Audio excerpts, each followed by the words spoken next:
আসসালামু আলাইকুম রহমতুল্লাহ, সবাইকে শুভেচ্ছা জানাচ্ছি। আমরা ঐক্যবদ্ধ শিক্ষার্থী জোটের পক্ষ থেকে আমরা যে অ্যানাউন্সমেন্ট কালকে দিয়েছিলাম, আমরা সমন্বিত একটি আমরা জোট গঠন করেছি, যেটির নাম দিয়েছি ঐক্যবদ্ধ শিক্ষার্থী জোট। এখানে আমরা গতকালকে প্রার্থিতা ফর্ম উত্তোলন করেছিলাম। প্রার্থিতা ফর্ম উত্তোলন এবং আজকে প্রার্থিতা ফর্ম জমা দেওয়ার জন্য আমরা এসেছি। আমরা জমা দিয়েছি অলরেডি। আপনারা দেখেছেন আলহামদুলিল্লাহ। এখন পর্যন্ত শিক্ষার্থীদের যে কম্পিটিটিভ জায়গা, যে ডাকসু যে উদ্দেশ্য করা, যে শিক্ষার্থীরা কম্পিটিশন করবে এবং শিক্ষার্থীরা তাদের রায় দিবে, সেই জায়গাটি হচ্ছিল। কিন্তু দুঃখজনকভাবে আমরা গতকালকে থেকে বেশ কিছু ঘটনা লক্ষ্য করেছি। তার মধ্যে একটি দেখেছি, বিশ্ববিদ্যালয় প্রশাসন হঠাৎ করে মনোনয়ন ফর্ম উত্তোলন করার জন্য একদিন বাড়ালো। এটি সুস্পষ্ট নির্দিষ্ট একটি দলের নির্দিষ্ট একটি দলের কাছে তাদের পক্ষপাতদুষ্ট আচরণ। আমাদের কাছে মনে হয়েছে বিশ্ববিদ্যালয় প্রশাসনের এটুকু সক্ষমতা থাকা দরকার ছিল। বিশ্ববিদ্যালয় প্রশাসনের পড়ে যাবে তো পড়ে গেল।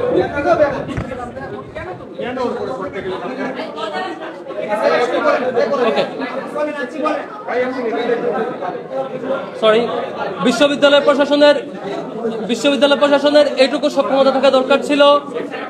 তারা যে ডেট ঘোষণা করবেন সেই ডেটের মধ্যে শিক্ষার্থীরা যা আসবেন, ডেট মেনটেন করে তাদেরকে নিশ্চয়ই সেই শিক্ষার্থীদের যে রায় সেটুকু দিবেন। কোনো ধরনের পূর্ব পর্যালোচনা ছাড়া, কোনো ধরনের ডিসকাশন ছাড়া সরাসরি একদিন বাড়ায় দেওয়া এবং বাকিরা জমা দেওয়ার পর হঠাৎ করে ঘোষণা দেওয়া, এটি নিঃসন্দেহে বাকিদের পলিসি মেকিং এবং বাকিদের সিদ্ধান্ত গ্রহণের পরে নির্দিষ্ট একটি পক্ষকে সিদ্ধান্ত গ্রহণের সামগ্রিক সুবিধা দেওয়া এবং পলিসি মেকিং এ বিশেষ সুবিধা দেওয়ার নামান্তর। এটা খুবই দুঃখজনক। এবং আমরা দেখেছি বিশ্ববিদ্যালয়ের সামগ্রিক প্রশাসনে, বিশ্ববিদ্যালয়ের প্রক্টর থেকে শুরু করে নানান পর্যায়ে নানান প্রভোস্ট এবং বিভিন্ন কমিটিতে নির্দিষ্ট একটি দলের পক্ষপাতদুষ্ট আচরণ লক্ষ্য করেছি। এটি আমরা শিক্ষকদের কাছ থেকে নিশ্চয়ই 24 পরবর্তী সময়টাতে শিক্ষকদের কাছ থেকে আমরা এমন একটা রেসপন্স চাই যে রেসপন্সের সকল শিক্ষার্থীর জন্য সমান, কোনো পক্ষপাত দুষ্ট হবে না। আমরা আগামীতে পুরো ডাকসু নির্বাচনে আমরা এরকম শঙ্কিত হতে চাই না। আমরা ইতিবাচক এবং জাস্টিস এবং সমমানের, সবার প্রতি সমান অধিকারের যে দায়িত্ববোধ শিক্ষকদের পক্ষ থেকে সেটি চাই। আরেকটি ঘটনা লক্ষ্য করেছেন, বেশ কয়েকটি হাউস মিথ্যা ফ্রেমিং করেছে আমাদের ব্যাপারে।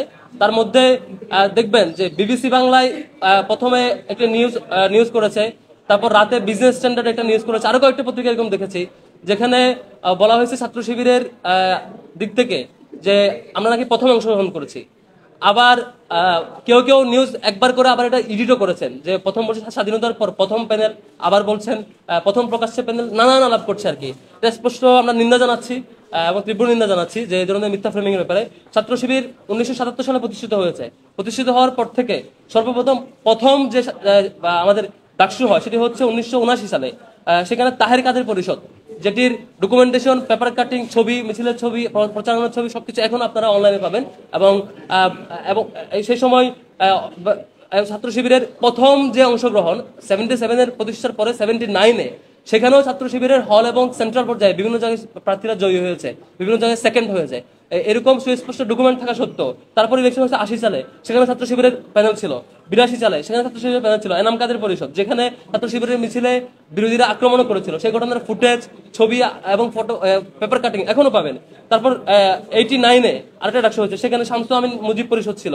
90-তে আমিন মুজিব হেলাল পরিষদ ছিল। এই যে প্রত্যেকটাতে ছাত্র শিবিরের অংশগ্রহণ ছিল। শুধুমাত্র 19 সালের আগে 2014 সাল এবং পরবর্তীতে এবং 18 সালে যে আওয়ামী লীগ যে পরিমাণ মানে ভুয়া নির্বাচন এবং একপাক্ষিকভাবে ক্ষমতায় আসছে, সেটিতে ছাত্র শিবির আমরা কোনোভাবে তাদেরকে ক্ষমতার বৈধতা দিয়ে নাই। এদিক থেকে ফ্যাসিবাদী সামগ্রিক কাঠামো এবং তাদের নিয়ন্ত্রণের জায়গা থেকে আমরা সে সময় প্যানেল দিতে পারি নাই বা দিই নাই। এটা ছাড়া এর আগে আমাদের এখন পর্যন্ত 7বার ডাকসু হয়েছে, মানে 25 সাল সহ ধরলে 7বার ডাকসু, তার আগে 6বার হয়েছে। 6বারের 5বারেই ছাত্র শিবির তার অংশগ্রহণ এবং তার রেসপন্স সবকিছু দেখিয়েছে। তারপরেও বেশ কিছু মেগা পত্রিকা, বেশ কিছু হাউস থেকে এভাবে ফ্রেমিং করা, এটা খুবই দুঃখজনক। ছাত্র শিবিরের ব্যাপারে আমাদের হাউসগুলোর কাছ থেকে সঠিক তথ্য প্রচার এবং সঠিক তথ্য প্রচার করবে বলে আশা করছি। এবং কোনো বিষয় যদি জানার থাকে আমরা অনলাইন এবং আমাদের সোর্স থেকে জেনে নেওয়াটা ইতিবাচক মনে করছি। আমরা আজকে প্রার্থিতা ফর্ম জমা দিয়েছি। আশা করি প্রার্থিতা চূড়ান্তকরণের মধ্য দিয়ে আমরা এবং আজকে থেকে শিক্ষার্থীদের কাছাকাছি এবং শিক্ষার্থীদের যে রেসপন্স, শিক্ষার্থীরা যে রায় দিবে সেই রায়ের মাধ্যমে আমরা ইনশাল্লাহ সঠিক প্রতিফলন দেখতে পাবো। এবং ছাত্র শিবির দীর্ঘদিন যে আমাদের যাত্রা এবং আমাদের এখানে অন্যান্য যে স্টেক হোল্ডাররা আছে, প্রত্যেকটা স্টেক হোল্ডারের সমন্বিত এই জোট, যে আমাদের আমাদের ঐক্যবদ্ধ শিক্ষার্থী জোট, এই জোটে অন্যান্য স্টেক হোল্ডার যারা প্রত্যেকে যার যার জায়গা থেকে শিক্ষার্থীর জন্য কাজ করেছেন। প্রত্যেকটা শিক্ষার্থী তার জীবন বাজি রেখে, তার নানা চ্যালেঞ্জ উপেক্ষা করে, এটাকে মানে নানা চ্যালেঞ্জকে ফেস করে তার সংগ্রাম জারি রেখেছে। আশা করি প্রত্যেকটা প্রার্থী, আমাদের প্রত্যেকজন প্রার্থী তার সে প্রতিফলন শিক্ষার্থীদের রায়ের মধ্য দিয়ে আমাদের এই ঐক্যবদ্ধ শিক্ষার্থী জোট ইনশাল্লাহ এই ডাকসু ইলেকশনে সেটি পাবে। আমি কথা নিয়ে অনুরোধ করছি আমাদের ভিপি পদপ্রার্থী আবু সাদিক কায়েম ভাইকে।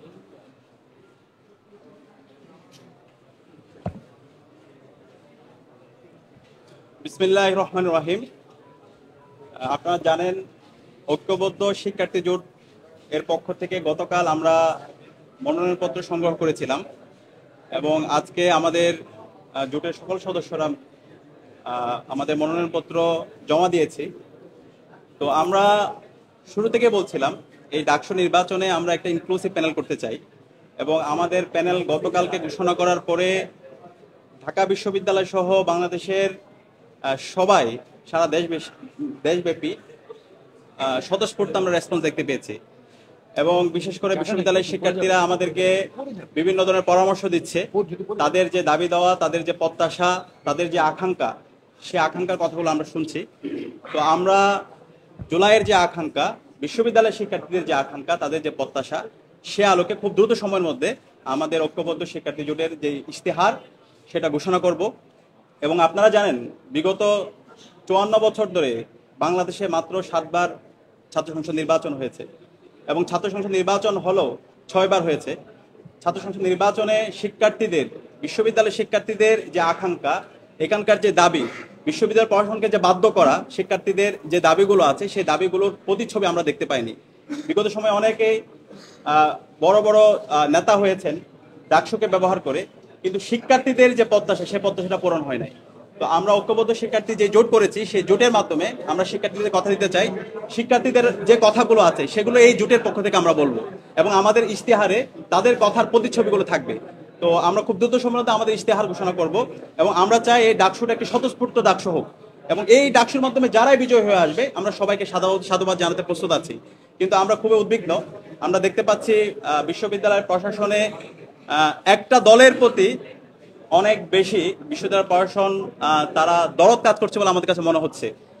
আজকে যে একদিন বৃদ্ধি করা হয়েছে, এখানে আমরা যারা স্টেক হোল্ডার আছে আমাদের সাথে আলাপ করা হয়নি এবং এর বাইরেও আমরা অনেকগুলো বিষয় আমাদের কাছে আসছে। বিশ্ববিদ্যালয় প্রশাসন, বিভিন্ন হলের যারা প্রভোস্টরা আছেন এবং বিশ্ববিদ্যালয়ের মূল প্রশাসনে যে যারা দায়িত্বশীল পর্যায়ে আছেন, তারা একটা দলকে রিপ্রেজেন্ট করে।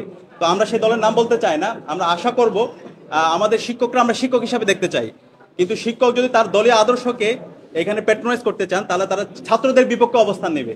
আমরা অনুরোধ করবো, শিক্ষকরা আমরা সবসময় শ্রদ্ধা করি, শিক্ষক আমাদের শ্রদ্ধাবান শিক্ষকরা তাদের শ্রদ্ধার জায়গাটা তারা রক্ষা করবে। এখানে যত অংশীজন আছে, যারাই দাঁড়াচ্ছে, সবার জন্য লেভেল প্লেইং ফিল্ড এনশিওর করা, এটা হচ্ছে ওনাদের অন্যতম দায়িত্ব এবং আমরা আশা করছি আমাদের শিক্ষকরা সে জায়গায় দায়িত্বশীল আচরণ করবে।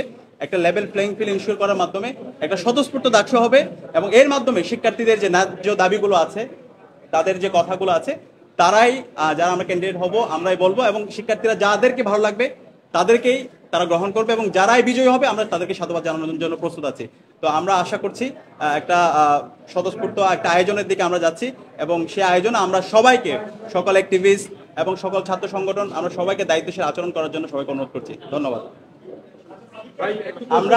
আমরা আলাদাভাবে হচ্ছে দ্রুত প্রেস কনফারেন্স করবো এবং ইশতেহার করবো, ওইখানে আপনাদের সাথে বিস্তারিত আলাপ হবে। ঠিক আছে, থ্যাংক ইউ।